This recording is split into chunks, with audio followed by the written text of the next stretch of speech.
Ladies and gentlemen, welcome to another quick Guild Ball match report. I've borrowed my wife's computer for this one, so let's see if we can get the sound quality a bit better.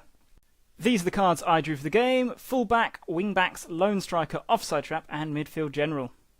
Tonight I'm facing Masons. My opponent is a veteran wargamer, but he's only just got into Guild Ball, and so it's his inexperience versus my just generally bad play.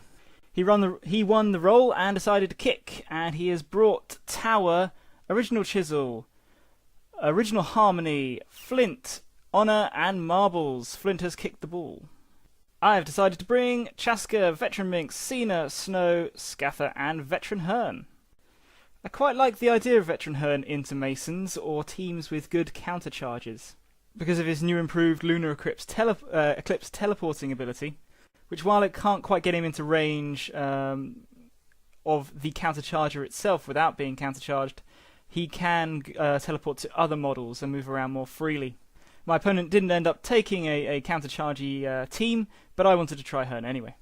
I collect the ball with Veteran Minx and run her to the back corner, hiding behind a trap and Chaska, and I'm daring Flint to come after the ball because Chaska will just push him off the edge of the pitch.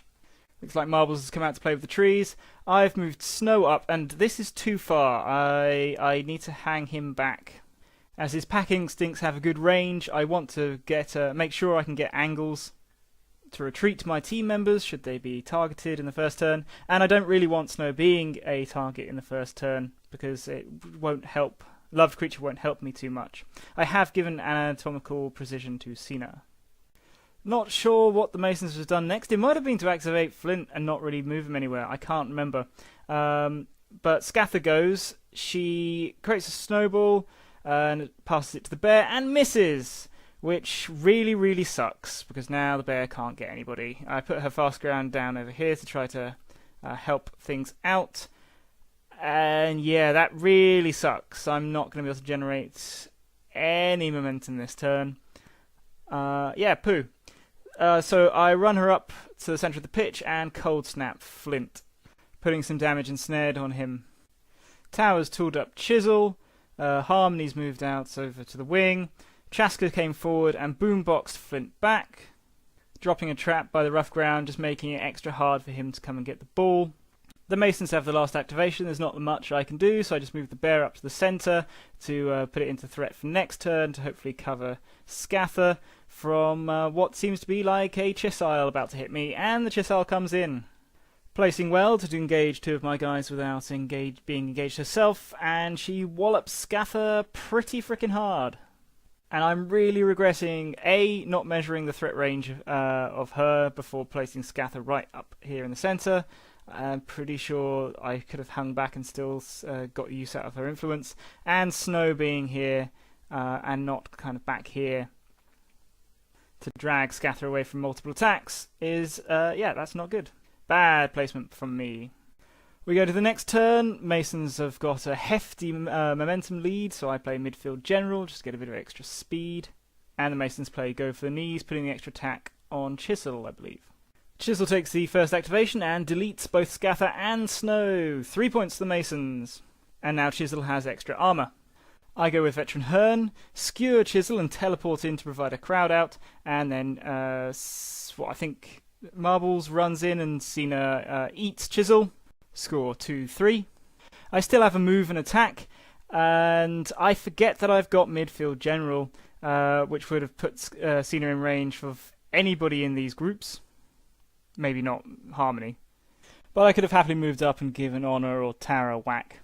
Instead, I just shift over to block Honor's easy route to Veteran Hern and knock down Marbles. Flint very daringly moves into the centre to engage the bear. Not sure about this move. Potentially he's going to generate a crowd out. I don't think he attacked me, otherwise I would have counterattacked. I can't remember. Anyway, the left wing is now kind of open, so Minx starts to move up with the ball. Puts her blessing on Chaska. And now what I'm looking to do is try to generate momentum off of Flint, but not kill him, so that he won't come back in over at the edge at the end of next turn, and the ball will still be relatively safe on Veteran Minx, and then start looking to set up a goal. So I sprint over to Flint and missed like 2 of my attacks completely, generate a tiny bit of momentum, and boombox on her, but she gets stopped by Harmony's base.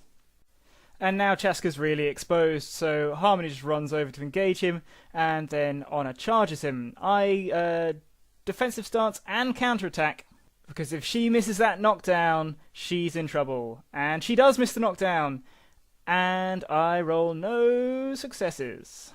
Double push on 1. Double push on 1. So Chaska dies horribly, making the score 5-2 to the Masons.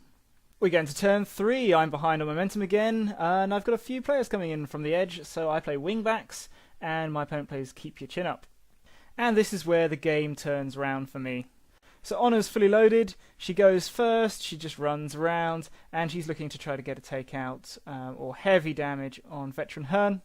I counterattack, and she rolls really, really badly, getting only a single success and having to take the non-momentous damage.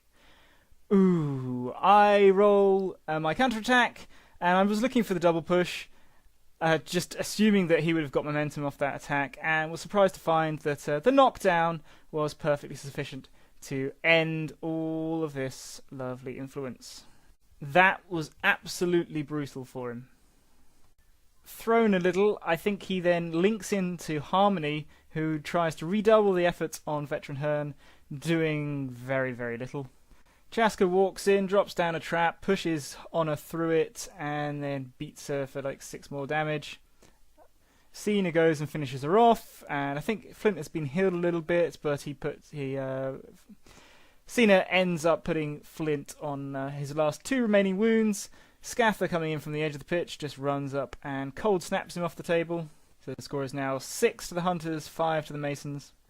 Again, I'm not sure about my placement of Scather. I probably could have put her further back. I was thinking, so I'm going to be going for the ball for a goal soon. I want 2 strikers up on the wings, relatively well advanced. But although I'm out of range of Chisel this turn, I will be in next turn, and I don't know that I need to be. Have to think about it. Hearn manages to miss Harmony.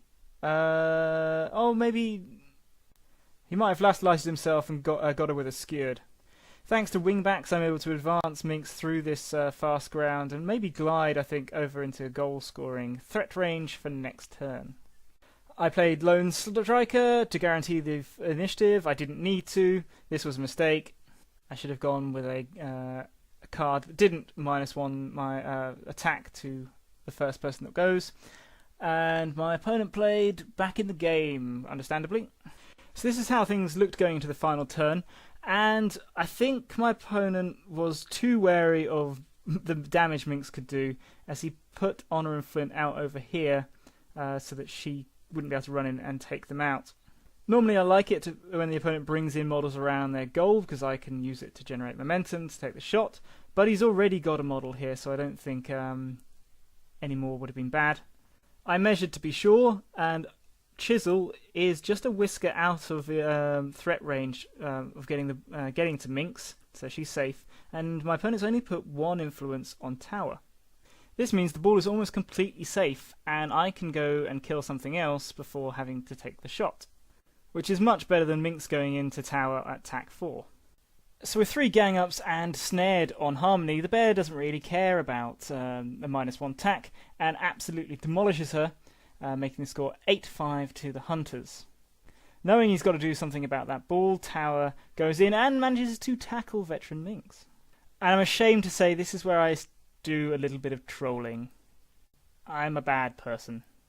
So instead of going with Minx for the game ender, I go with Scather. I put down her fast ground, and this is to just to ensure that I get the win.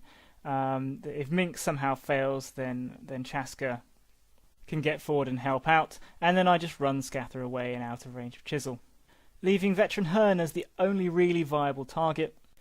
Chisel furiously charges in, and oh my goodness, she is mad. She does 10 damage in her first attack. But the problem is, she doesn't have a knockdown, and so Hearn just dinks backwards a little bit towards Snow. Gosh, that's got to be annoying.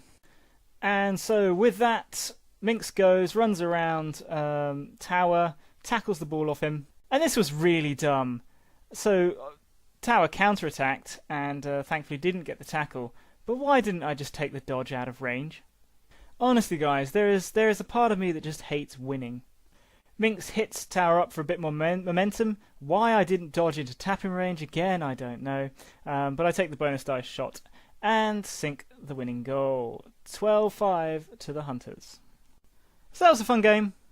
Generally terrible play by me, and a bit of inexperience and rough luck for my opponent. I feel the Masons, if they were going to play the fighty game, should have gone all in on the bear and should not have put Flint in the middle and kept him continuously threatening wherever I was hiding the ball.